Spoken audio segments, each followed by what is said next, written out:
Wraith by William Toney. Chapter 7. The Hunt Begins. The warehouse on Fifth Avenue loomed ahead, its skeletal frame a dark blot against the early evening sky. Aaron stood across the street, his heart hammering in his chest. The city's sounds were muted here, just the occasional rustle of leaves, the distant hum of a passing car. This was the kind of place people avoided, a forgotten corner where bad things happened and no one cared. Aaron tightened his fists, feeling the pulse of the strange energy coursing through him. It had become stronger since his encounter at the apartment. His senses were sharper, his perception keener. He could feel the presence of life inside the warehouse, faint but distinct. A dozen or so figures moving about, their movements erratic and tense. He didn't need Allistor to tell him these were Marcus's men. Aaron could feel it in his bones. The thought of Marcus made his blood boil. He remembered the sneering face of the gang's leader, standing over him in the alley, his fists raised to strike. And then Lilah, brave and defiant, rushing to Aaron's defense only to pay the price for his weakness. Not anymore, Aaron thought. He wasn't weak anymore. He crossed the street, his footsteps silent on the pavement. The warehouse's doors were chained shut, but that didn't matter. Aaron stretched out his hand, and the energy within him surged. The chain rattled, then snapped like a twig, clattering to the ground. The door creaked open, and Aaron slipped inside. The interior of the warehouse was dimly lit, the faint glow of a few hanging bulbs barely cutting through the darkness. The air smelled of oil and rust, and the faint hum of muffled voices echoed from somewhere deeper inside. Aaron moved cautiously, keeping to the shadows. His newfound abilities seemed to heighten his awareness. He could hear the faint creak of footsteps on metal scaffolding, the low murmur of conversation, the distant clink of glass bottles. He reached out with his mind, letting the strange energy guide him. It responded eagerly like a loyal hound picking up a scent. His focus sharpened, and he felt the presence of the men more clearly now, scattered throughout the warehouse, but grouped in clusters. Aaron didn't plan to fight them all at once. He was no fool. He would pick them off one by one, like a predator stalking its prey. The first man was perched on the scaffolding above, his back to Aaron. He was smoking a cigarette, his attention fixed on the street outside. Aaron crept up the metal stairs, his steps silent. He stopped a few feet behind the man, his heart pounding. A thought struck him, a dark, almost playful idea. He focused, moving the air violently around the ember. The cigarette in the man's hand began to burn brighter. The ember flared, glowing unnaturally bright, until the heat seared the man's fingers. "Ah, damn it!" the man yelped, dropping the cigarette. Aaron stepped closer, his voice low and menacing. "You dropped something." The man spun around, his eyes wide with shock. Before he could react, Aaron grabbed him by the collar and pushed him against the railing. Who are you?" the man stammered. Aaron leaned in, his voice cold. "Were you there that night, in the alley? Do you remember me?" The man's eyes darted around, panic setting in. "Look, I don't know what you're talking about." Aaron didn't let him finish. He focused, and the energy surged. The cigarette floated through the air like a ghost, stopping just short from touching the man's eye.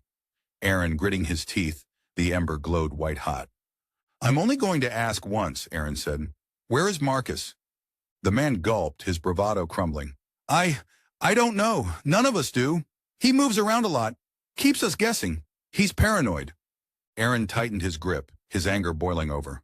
The energy within him flared, and the man let out a strangled cry as the heat from the cigarette began to sear his eye.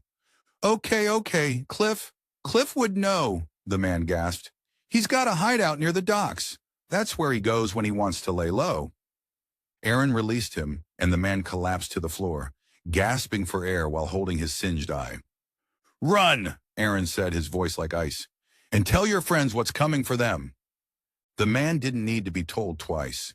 He scrambled to his feet and bolted, disappearing into the shadows. Aaron moved through the warehouse like a ghost, systematically dismantling the gang. The second man was caught in the storage area, surrounded by crates of stolen goods. Aaron lied in wait until the man passed between two heavy crates. Slapping his hands together, the two crates tumbled towards the man like two giant dice, smashing him in between them. The third was in the break room, nursing a bottle of whiskey. As Aaron raised his arms, a multitude of bottles began hovering in the air. Even the bottle the man was holding ripped itself from his grasp, causing the man to fall forward. As the man struggled to return to his feet, he began rubbing his eyes to the spectacle that lay before him. A searing pain could be felt in the back of the man's head. It was at this time he noticed the bottles were moving, and one had just struck him in the back of the head. But the realization was too late, as the bottles seemed to take turns flying at his head. As the seconds passed, more and more bottles had hit him. With his head bleeding, he lost consciousness as all the remaining bottles converged on him. Each encounter was calculated, precise. Aaron didn't kill them, but he left them on the brink of death, just as they left him, or utterly broken and terrified, their minds reeling from the sheer force of his abilities. By the time he reached the main floor, only 2 men remained. They were huddled together, their faces pale and their hands trembling. Aaron stepped into the light, his shadow stretching long across the floor. "Where is Marcus?" he demanded. The men exchanged panicked glances, their fear palpable. We don't know," one of them stammered. Aaron clenched his fists, and the ground beneath them seemed to tremble. The air grew heavy, oppressive, as if the warehouse itself was alive with his rage. "The more you lie, the more I enjoy this," Aaron said, his voice echoing like a distant thunder. One of the men fell to his knees, his resolve crumbling. "The docks! Cliff would know. He's got a place near Pier 17. That's all we know, I swear." Aaron threw his hands toward the sky. The 2 men floated for a mere moment in the air before they slammed into the ceiling. Dropping his arms, Aaron left the 2 men to freefall back to warehouse floor. The loud thud echoed through the warehouse. Aaron stared at them for a long moment, his eyes cold. Then he turned and walked away, leaving the warehouse in silence. Outside, the night air was cool against his skin. Aaron stood on the sidewalk, staring at the city lights in the distance. He had taken his first steps into the abyss, and there was no turning back now. Marcus would pay for what he had done, but more than that, Aaron realized he had begun to change. The power inside him wasn't just a tool. It was becoming a part of him, feeding on his anger, his pain, his desire for revenge.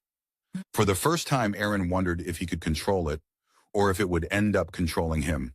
With a deep breath, he pushed the thought aside and began walking toward the docks. The hunt wasn't over yet.